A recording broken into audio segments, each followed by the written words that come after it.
Bonjour à tous, bienvenue dans cette nouvelle vidéo. Je suis Lucas Barrier, je suis très heureux aujourd'hui encore de vous retrouver pour un nouveau sujet à traiter ensemble, toujours dans cette optique de s'améliorer, de devenir meilleur et de se développer sur le plan personnel et sur le plan professionnel. Aujourd'hui, le sujet que j'aimerais aborder avec vous est un sujet d'actualité, un sujet qui est au cœur de nos vies actuellement, avec ce confinement qui a été annoncé, avec cette période compliquée.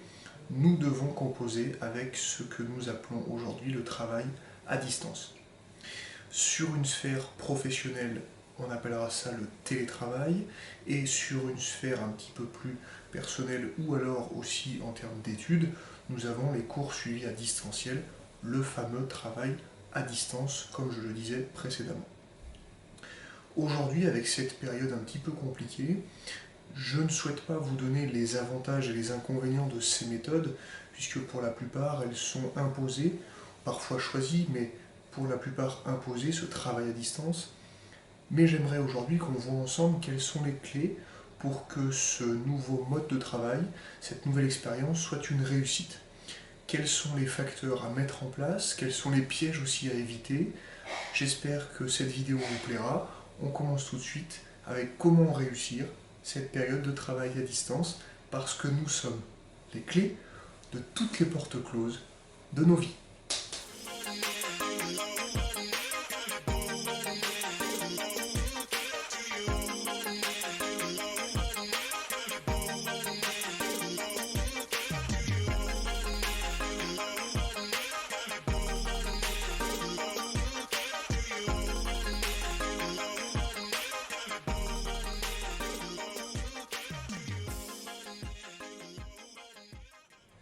Alors tout d'abord, comme je le disais précédemment, cette période un petit peu compliquée nous force, nous pousse à développer nos compétences dans ce travail à distance. Nous avons le télétravail en entreprise pour les postes qui le permettent, et nous avons également ces cours à distance suivis par bon nombre d'étudiants de notre société actuelle.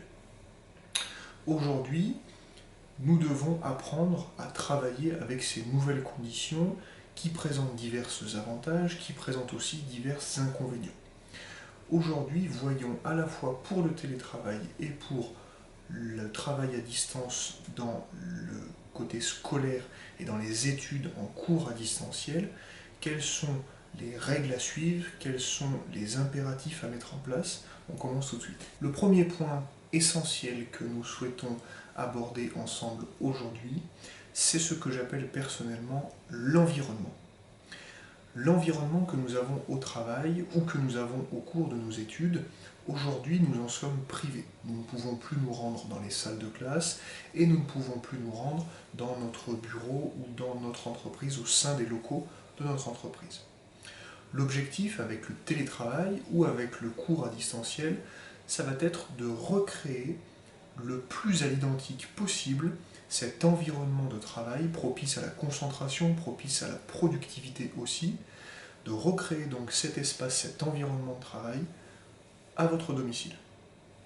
Ça va être avec par exemple un endroit dédié, peut-être une pièce dédiée si votre maison ou votre appartement le permet, avec un bureau, avec une chaise confortable, avec un minimum de silence, avec une manière de s'isoler un petit peu du bruit ambiant ou aussi des tentations diverses et variées au sein de votre foyer. Donc essayez dans un premier temps de recréer cet environnement de travail propice à une concentration et à une productivité meilleure. Cet espace de travail, donc avec le matériel également nécessaire à la bonne pratique de votre tâche et de vos diverses missions. C'est-à-dire peut-être un PC, peut-être des documents, des classeurs. Ça peut paraître anodin, mais dans tous les cas, c'est essentiel. Recréer cet environnement de travail propice aux bons résultats et à l'obtention de vos objectifs, que ce soit professionnel ou dans le cadre de vos études.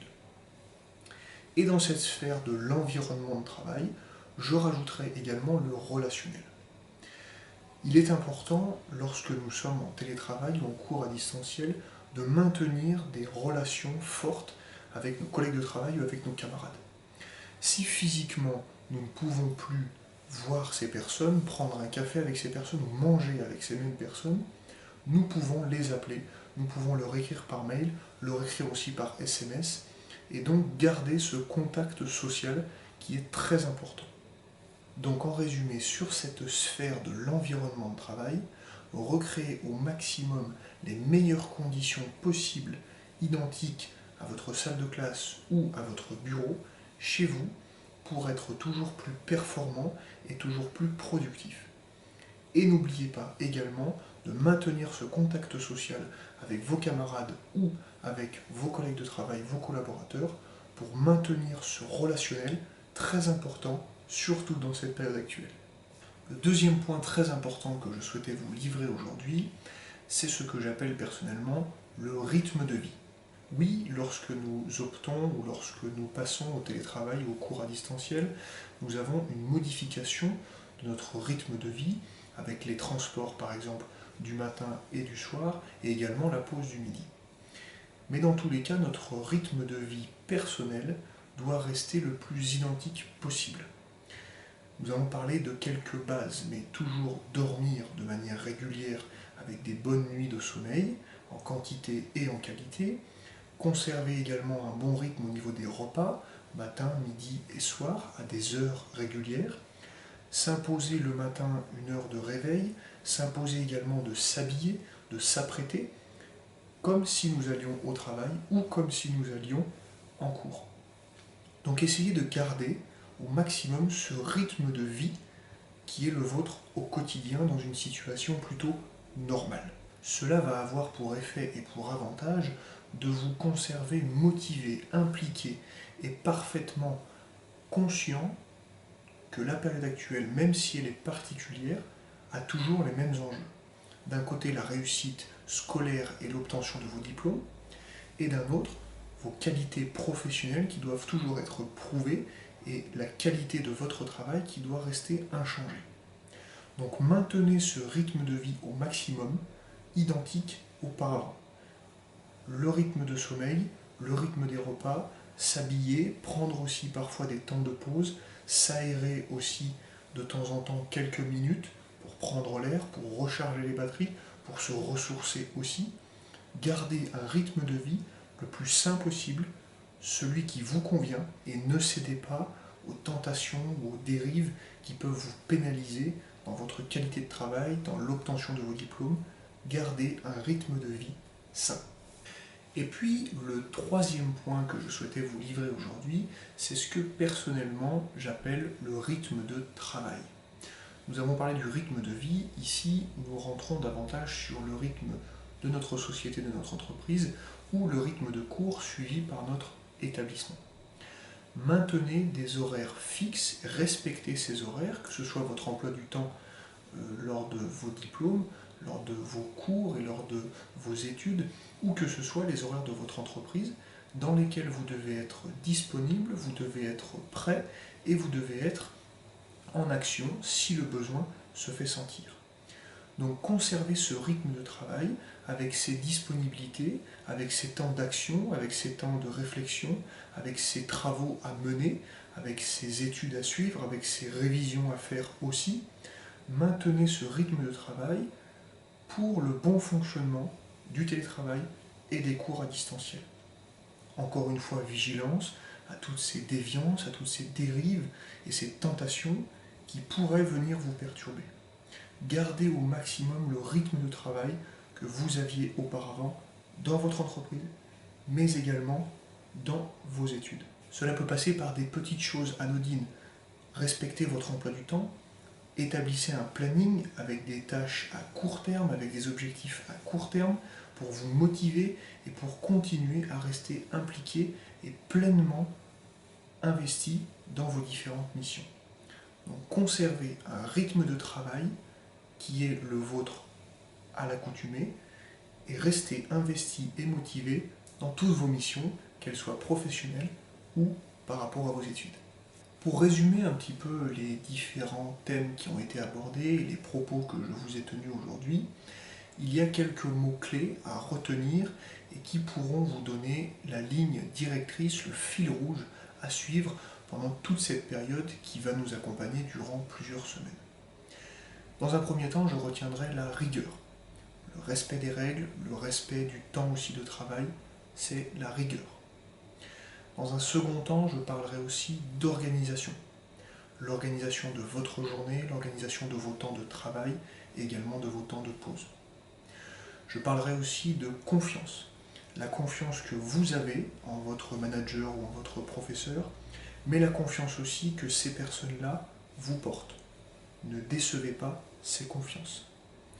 Et puis pour terminer, je parlerai de conscience professionnelle avec ces missions qu'on vous a données et ces tâches que vous devez remplir, et également de conscience personnelle. Qu'est-ce que je pense de moi-même? Est-ce que je fais toujours du aussi bon travail? Est-ce que je suis toujours aussi investi dans mes études? Qu'est-ce que je pense de moi-même en fin de journée, après mes cours et après mon travail, quand je me regarde dans la glace? Ce sont ces 5 mots importants pour moi à retenir et qui peuvent vous guider pour réussir cette période de travail à distance. Le Dalai Lama disait « Suivez les 3 R ». Le respect de soi, de son corps, de son esprit, de sa conscience. Le respect des autres, le relationnel et la confiance mutuelle. Et la responsabilité de vos actions, vos faits, vos gestes, vos inactions et les conséquences que cela peut avoir. C'est ainsi que se termine notre vidéo d'aujourd'hui. Je vous remercie énormément une nouvelle fois pour votre fidélité. Si cela vous a plu, je vous invite à mettre un petit j'aime sur cette vidéo, à vous abonner également à la chaîne, à activer la petite cloche pour me motiver à continuer aussi ces contenus avec vous tous les dimanches. Vous pouvez également me retrouver sur Facebook et sur Instagram, où de temps en temps je publie aussi des contenus annexes, donc pour continuer ensemble ce développement et cette amélioration personnelle. Je compte sur vous pour passer cette période de confinement et de travail à distance le plus positivement possible. Respectez les règles, protégez-vous, protégez les autres aussi, et bien évidemment restez pleinement investi professionnellement et dans vos études. Faites-le d'abord pour vous et faites-le aussi peut-être pour votre entourage. Merci à tous, passez une excellente journée. Je vous dis à très vite, j'ai hâte de vous retrouver. On reste motivés et on reste ensemble.